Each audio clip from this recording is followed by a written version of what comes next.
महागणाधिपतये नमः। ओं गुरुभ्यो नमः। ओं श्रीमात्रे नमः।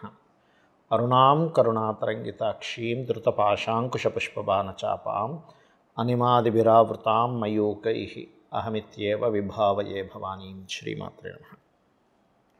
ప్రేక్షకులకి ఆ లలితాంబిక అమ్మవారి యొక్క అనుగ్రహం పరిపూర్ణంగా కలగాలని మనస్ఫూర్తిగా కోరుకుంటూ మనం ఈరోజు చాలామంది ఇప్పుడు బయట జరుగుతున్నటువంటి సంఘటనలకి భయపడుతూ ఉన్నారు. ప్రయాణం చేయాలంటే భయం, అది బస్సు ఎక్కాలన్నా ట్రైన్ ఎక్కాలన్నా ఎలా ప్రయాణం చేయాలన్నా భయపడుతున్నారు. ఎందుకంటే ఒక ఆటో ఇంకోటి ఏదో ఢీకొని నిన్న మొన్న ఒకరు బస్సు మంటల్లో కలిసిపోయి, లేకపోతే బస్సు పాపం యాక్సిడెంట్ అయ్యి ఇలా రకరకాలుగా అవుతూ ఉన్నప్పుడు చాలామంది నన్ను అడుగుతున్న విషయం ఏంటంటే, కాబట్టి మా రాశిరీత్యా ఎటువంటి పరిహారం చేసుకుంటే మంచిది అని అడగడం జరుగుతుంది. అయితే ఈ యొక్క అంశాలు చెప్తుంది నేనైనప్పటికీ కూడా చెప్పేసింది సాక్షాత్ లలిత అమ్మవారికి భావిస్తూ అసలు ఈ కాంబినేషన్స్ ఎందుకు ఉన్నాయి, ఎందుకు అలా జరుగుతుందంటే, ఒకటి శని రాశుల్లో రాహు ఉంటూ, రాహు గురు రాశుల్లో ఉంటూ, గురువు కర్కాటక రాశిలో ఉన్నాడు, అందుకే ప్రయాణాల మీద ఎక్కువ ఎఫెక్ట్ పడుతుంది. అలాగే కుజబుధులు కలిసి ఉన్నారు, రవి నీచబడి ఉన్నాడు. ఇవన్నీ కూడా కాంబినేషన్స్ చెప్పాలంటే. అయితే దీని గురించి మనం ఒక్కొక్క రాశి గురించి వాళ్ళు తీసుకోవాల్సిన జాగ్రత్త, వాళ్ళు చేసుకోవాల్సిన మంత్రం ఏమిటనే విషయం మనం ఇప్పుడు తెలుసుకుందాం. కర్కాటకం వారికి కనుక చూసుకుంటే, మీకు ప్రధానంగా మీలో ఉండేటువంటి గొప్ప లక్షణం ఏంటంటే మదర్లీ నేచర్ ఎక్కువగా ఉంటుంది. ఎమోషన్స్ బాగా ఉంటాయి, మీకు ఎఫెక్షన్స్ బాగా పెంచుకుంటుంటారు. ఇదే ఒక రకంగా చంద్రుడు బాగుంటే ఇదే ఒక రకంగా మిమ్మల్ని జీవితంలో నిలబడుతుంది. అదే చంద్రుడు పాడైపోతే అయ్యో నేను ఇంత ఎఫెక్షన్ చూపించినా సరే ఇట్లా అవుతుంది అని బాధపడుతూ ఉంటారు. కాబట్టి ఈ యొక్క విషయంలో జాగ్రత్తగా ఉంటూ, అయితే మీకు ఇక్కడ 4th లార్డ్ ఎవరు, 8th లార్డ్ ఎవరు అని తీసుకుంటే శుక్ర శనులు అవుతారు. మీ జన్మజాతకంలో శుక్ర శనులు కలిసి ఉన్న మహాదశలు అంతర్దశలు వచ్చినా, లేదా శుక్ర శనులు పోర్ట్ఫోలియోస్ ఒక్కోసారి వేరే గ్రహాలకు ఇస్తుంటాయి, సేమ్ ఆ గ్రహాలు కలిసి ఉండాలంటూ లేదు. అప్పుడు ఆ గ్రహాల యొక్క స్థితి గనక బాగోన్నట్లయితే ఆటోమేటిక్గా అది యాక్సిడెంట్కి దారితీస్తుంది. కాబట్టి మీరు మెయిన్గా మీరు తీసుకోవాల్సిన జాగ్రత్త ఏమిటి అంటే, ఇక్కడ ఈ గ్రహాలు కలిసి ఉన్నాయి, శుక్రగ్రహం దగ్గర శని గ్రహం దగ్గర దీపారాధన చేయడము, బొబ్బర్లు నువ్వులు దానంగా ఇవ్వడం చేయండి. మరియు అదేవిధంగా ఇప్పుడు ప్రస్తుతం ఏంటంటే మీకు 2వ స్థానంలో కూడా కేతు ఉన్నాడు, కాబట్టి ఎవరికైనా మనీ ఇచ్చేటప్పుడు మంగళవారం ఆదివారాలు కాస్త చూసుకొని ఇవ్వండి.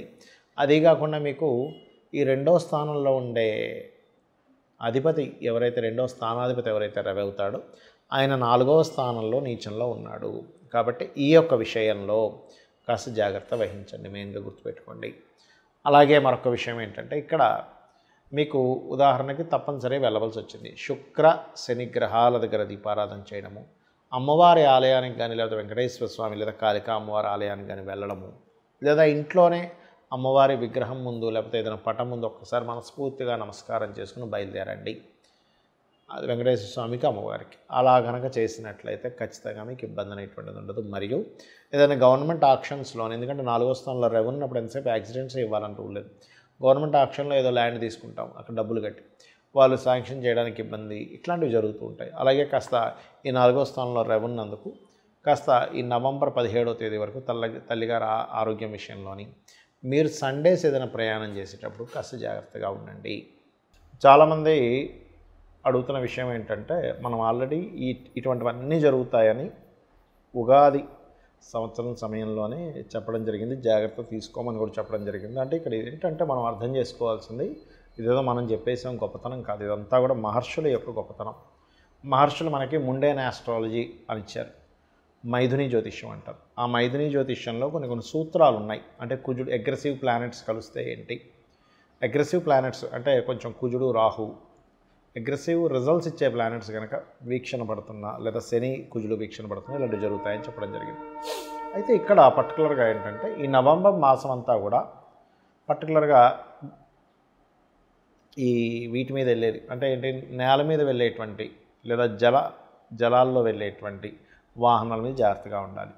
నవంబర్ 12 నుంచి పర్టికులర్గా మీరు వాయువు అంటే ఏంటి, ఫ్లైట్స్ మీద వెళ్ళేటువంటి వాటిల్లో కూడా జాగ్రత్త పడాలి. అంటే ఫ్లైట్ జర్నీస్లో వెళ్తూ ఉంటారు, ఎందుకంటే అది మే ఎండింగ్ వరకు ఉంది.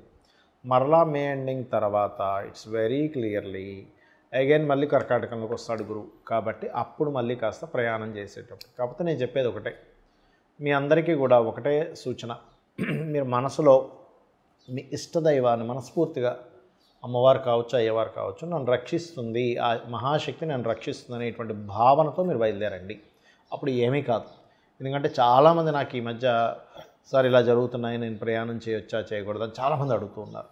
మీ జన్మజాతకంలో కనుక 4వ అధిపతి 8వ అధిపతి కలిసి ఉన్నారు, లేదా 4వ భావాన్ని పోర్ట్ఫోలియో చేసే గ్రహము 8వ భావాన్ని పోర్ట్ఫోలియో చేసే గ్రహాలు, ఇప్పుడు భావాధిపతులు వేరుగా ఉంటారు, అందులో ఉండే నక్షత్రం వేరుగా ఉంటుంది. మనకి ఆ యొక్క గ్రహాల యొక్క కాంబినేషన్ ఎక్కడ కలిసింది, పాపరాశుల్లో కలిసిందా శుభరాశుల్లో కలిసిందా అనేది కూడా ఒక లెక్క ఉంటుంది ఆస్ట్రాలజీలో. అలాగ మీకు గనక 4th లార్డ్ 8th లార్డ్ కలిసి ఉంటే ఖచ్చితంగా ఆ గ్రహాలకు సంబంధించినటువంటి దానం ఇవ్వండి. అంటే సింపుల్ ఎగ్జాంపుల్, రవి అనుకోండి గోధుమలు ఎరుపు రంగు వస్త్రం, చంద్రుడు అనుకోండి బియ్యము తెలుపు రంగు వస్త్రం, కుజుడు అనుకోండి కందులు ఎరుపు రంగు వస్త్రం, అలాగే బుధుడు కనుక అయినట్లయితే పెసలు గ్రీన్ కలర్ వస్త్రం, గురువు అయితే శనగలు ఎల్లో కలర్ వస్త్రము, శుక్రుడైతే బొబ్బర్లు వైట్ కలర్ వస్త్రము, శని అయితే నువ్వులు బ్లూ కలర్ వస్త్రము, రాహు అయితే మినుములు సిమెంట్ కలర్ వస్త్రము, కేతు అయితే ఉలవలు మల్టీ కలర్ క్లాత్.